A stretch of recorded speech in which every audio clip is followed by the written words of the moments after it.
मैं ओंकार हूं। ज्ञानियों में मैं ज्ञान हूं, तेजस्वियों में मैं तेज हूं, परोपकारियों में मैं उपकार हूं, सुख और दुख का मैं ही नियंता कृतिकार हूं। मैं ओंकार हूं। भगवान शिव गणों को श्री गणेश के साथ कैलाश लौटती माता पार्वती का जय जयकार के साथ स्वागत करने के लिए उत्साहित करते हैं। नागराज वासुकी अपनी पुत्री मणिभद्रा को स्वप्न में देखे पृथ्वी राजकुमार चित्रांगद को पति रूप में प्राप्त करने की अभिलाषा पर प्रताड़ित करते हैं। देवी पार्वती की प्रार्थना पर भोलेनाथ नाग कन्या मणिभद्रा को असंभव मनोकामना पूर्ण होने का वरदान प्रदान करते हैं। उधर अपनी विचार तंद्रा में अपने स्वप्न राजकुमार चित्रांगद को शत्रुओं से घिरा पाकर नाग कन्या मणिभद्रा नागिन रूप में उसकी सहायता करती है। उसी समय चित्रांगद के पिता के मित्र महाराज चित्रसेन उसे खोजते हुए वहां आते हैं तथा अपने साथ ले जाते हैं। महाराज चित्रसेन अपनी पुत्री सीमंतनी पर राजकुमार चित्रांगद के स्वागत आदि का दायित्व डालते हैं। जो हे भोलेनाथ, हे शिव शंकर, देवों के देव महादेव, मेरी पुत्री को सुबुद्धि दे, सुमति दे, जिससे वो लौटकर अपने माता पिता के पास वापस आ जाए। हे भगवान, मेरी प्रार्थना सुन लो प्रभु, मेरी प्रार्थना सुन लो प्रभु।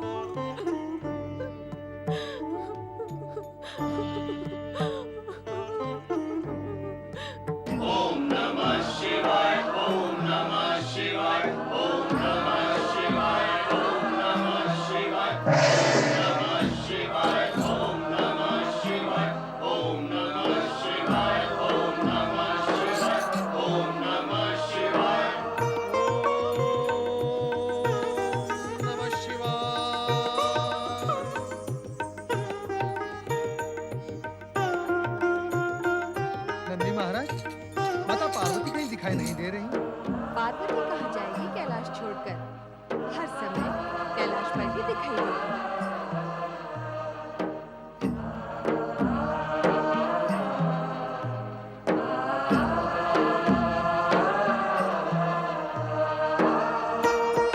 पति परमेश्वराय नमो नमः। किंतु तीनों लोकों में भ्रमण करने वाले नारद दीर्घ समय तक दिखाई ही नहीं देते। कैलाश पर आने का समय ही नहीं है महामुनि को। कृपया कर माता, आप मुझे क्षमा करें। माता, मैं बहुत समय से कैलाश की ओर आया ही नहीं। मैं सर्वप्रथम गणेश लोक गया। वहां श्री गणेश से मिलने के तत्पश्चात मैं श्री शैल पर्वत की लंबी यात्रा तथा कुमार कार्तिकेय का आतिथ्य ग्रहण करने चला गया था। कैसे है वो? सकुशल है वो? शक्ति स्वरूपिणी माता पार्वती के पुत्रों की कुशलता के विषय में प्रश्न ही नहीं बनता। वो तो सदा दूसरों की कुशलता के विषय में चिंतन करते रहते हैं। स्वयं तो कुशल होंगे ही। गणेश लोक से लौटने का मेरा तो मन ही नहीं कर रहा था। नारायण नारायण। और कुमार कार्तिकेय के प्रेम और आतिथ्य ने मुझे ऐसा बांधा माता कि न तो संकोच के कारण वहां अधिक रहते बनता था और ना ही मोह के कारण वो स्थान छोड़ते बनता था। और फिर मैं करता भी क्या? अब बस करो नारद। जिस कार्य के लिए कैलाश पर आए हो उसकी चर्चा न करके इधर उधर की बातें क्यों कर रहे हो? क्या पृष्ठभूमि तैयार कर रहे हो? तुम इस समय यहाँ देवी पार्वती से मिलने आए। यह बात इनसे स्पष्ट क्यों नहीं कही? हाँ भगवान, सत्य तो यही है कि मैं माता पार्वती से कुछ निवेदन करने आया हूँ। कहो नारद, क्या कहना चाहते हो? माता, मुझे जो कहना है उसका ज्ञान तो आपको है ही। मैं तो केवल इतना निवेदन करना चाहता हूँ कि आप अपनी आराधिका राजकुमारी सीमंतिनी की प्रतिज्ञा की लाज अवश्य रखें। अर्थात देवी पार्वती, क्या तुम अपनी आराधिका पर प्रसन्न होकर उसके भाग्य का लेख मिटा सकती हो? उसके भाग्य के उन रेखाओं को मिटा सकती है जो भाग्य द्वारा खींची गई हो? क्या तुम सिमंतनी के वैधव्य को रोक सकती हो? आपकी कृपा से प्राप्त शक्ति का प्रयोग करके मैं असंभव को भी संभव कर सकती हूँ स्वामी। सो तो संपूर्ण जगत जानता है माता कि आप शक्ति स्वरूपिणी हैं। आपके लिए कुछ भी असंभव नहीं है। भगवत्यै पार्वत्यै नमः। ओम भगवत्यै पार्वत्यै नमः। ओम भगवत्यै पार्वत्यै नमः।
राजकुमार चित्रांगद ने मुझे भ्रमित किया था माता पार्वती। क्या मेरी पुकार आप तक नहीं पहुंच पाएगी? क्या आपकी करुणा, आपकी कृपा मुझ तक नहीं पहुंच पाएगी?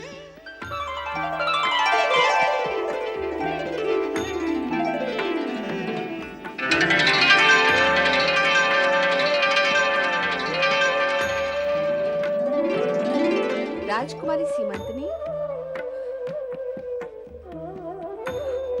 माता पार्वती, माता पार्वती दर्शन दिए हैं तो अपनी कृपा, अपनी करुणा में दे दो माँ। मेरे भविष्य में लिखे दुर्भाग्य के इस कलंक को मिटा दो माँ, मिटा दो। मेरे भाग्य में लिखे वैधव्य को नष्ट कर दो माँ, नष्ट कर दो माँ, नष्ट कर दो। शांत हो जाओ सीमंतनी, शांत हो जाओ। तुम इस सत्य को समझ लो पुत्री कि विधाता के विधान को पूर्ण रूप से बदलना मेरे वश में नहीं है। तुम्हें अनेक प्रकार के कष्ट झेलने पड़ सकते हैं, फिर भी मैं तुम्हें इतना आशीर्वाद अवश्य देती हूँ कि तुम वैधव्य के कलंक से मुक्त रहोगी। आपकी कृपा पाने के पश्चात भी मुझे दुख भोगने पड़ेंगे माँ। ये कैसा न्याय है, कैसी नीति है? सीमंतनी, यह तो मैंने पहले ही स्पष्ट कर दिया है कि भाग्य का लेख न बदला जा सकता है और न ही मिटाया जा सकता है, परंतु तपस्या और सच्ची आराधना से दुर्भाग्य का प्रभाव समाप्त किया जा सकता है। अब मैं तुम्हें केवल यही कहूंगी कि तुम्हारे जीवन में जो भी कष्ट आए उन्हें हंसते हंसते सहना, पर इस बात का विश्वास रखना कि मेरा आशीर्वाद सदा तुम्हारे साथ है।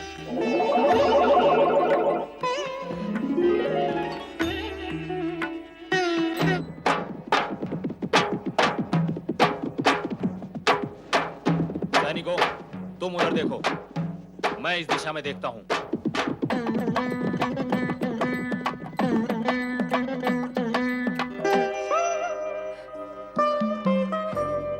राजकुमारी, आप यहाँ? हमने आपको कहाँ-कहाँ नहीं ढूंढा। वहाँ राजमहल में महाराज और महारानी आपके लिए कितने चिंतित और व्याकुल हो रहे हैं। तो क्या मैं चिंतित तो व्याकुल नहीं हूँ? किंतु महाराज चित्रसेन की घोषणा के अनुसार आपके स्वयंवर का आयोजन हो चुका है और आपके स्वयंवर में भाग लेने के लिए दूर दूर राज्यों से राजपुरुष पधार चुके हैं। और ऐसे समय में आपके वहां ना होने से महाराज व महारानी को अपयश की कितनी पीड़ा भोगनी पड़ सकती है, तनिक उसका अनुमान लगाए राजकुमारी।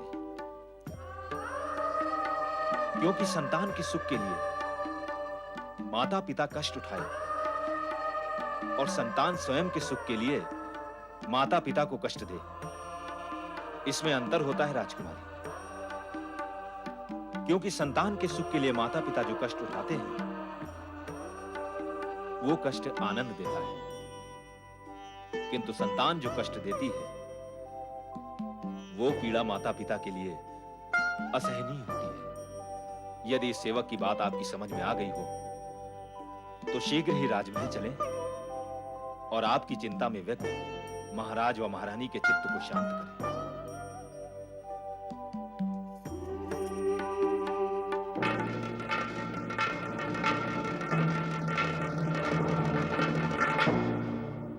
अरे अभी तक कोई आया ही नहीं।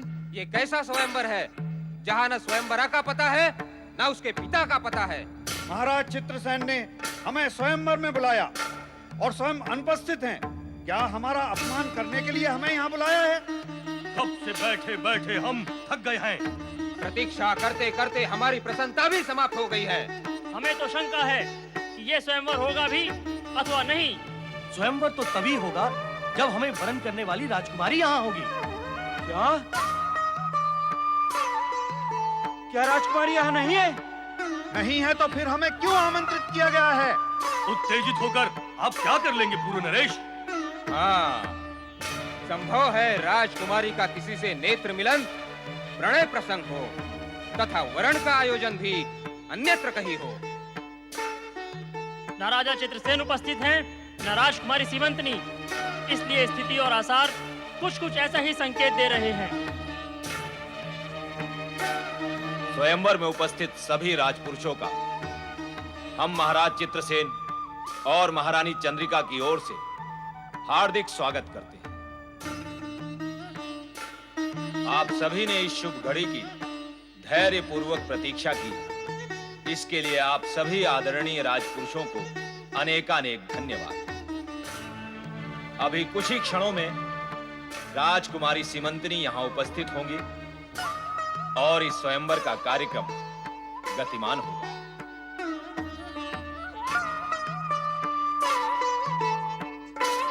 प्रजाप्रिय महाराज चित्रसेन और महारानी चंद्रिका पधार रहे हैं। हमारी पुत्री राजकुमारी सीमंतनी के स्वयंवर में पधारे सभी राजपुरुषों का हम हार्दिक स्वागत करते हैं और अभिनंदन करते हैं। विराजिए। शीघ्र ही राजकुमारी यहाँ उपस्थित हो जाएंगी, परंतु उससे पूर्व हम आपके सम्मुख एक अत्यंत रहस्यमय सत्य का उद्घाटन करना चाहते हैं।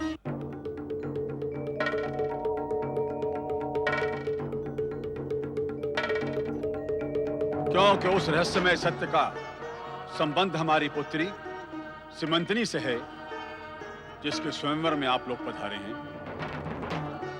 इसलिए उस रहस्य का उद्घाटन करना हमारा नैतिक कर्तव्य बन जाता है।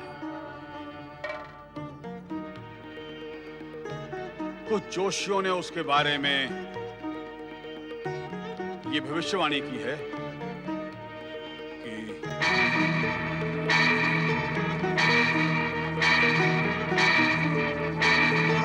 क्या भविष्यवाणी की है ज्योतिषियों ने?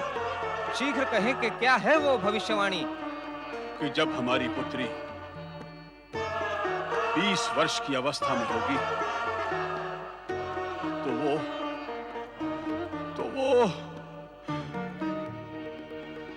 तो वो विधवा हो जाएगी। अर्थात पति की मृत्यु? अर्थात हमारी मृत्यु? मृत्यु? मृत्यु? मृत्यु?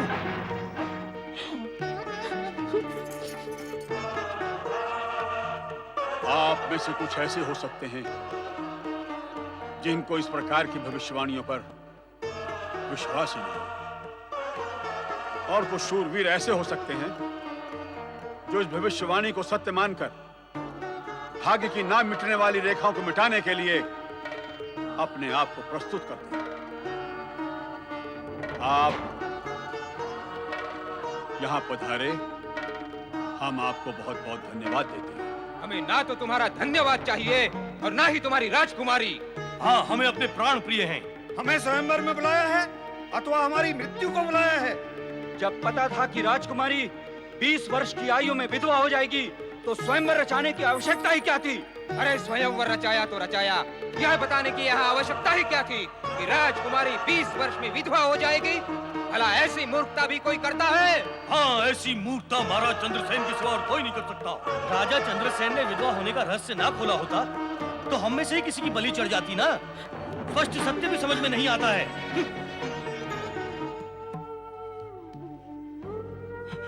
भगवान,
चिंता न करो सीमंतनी, तुम्हें भी माता पार्वती की कृपा पर मेरे जैसा ही विश्वास होना चाहिए।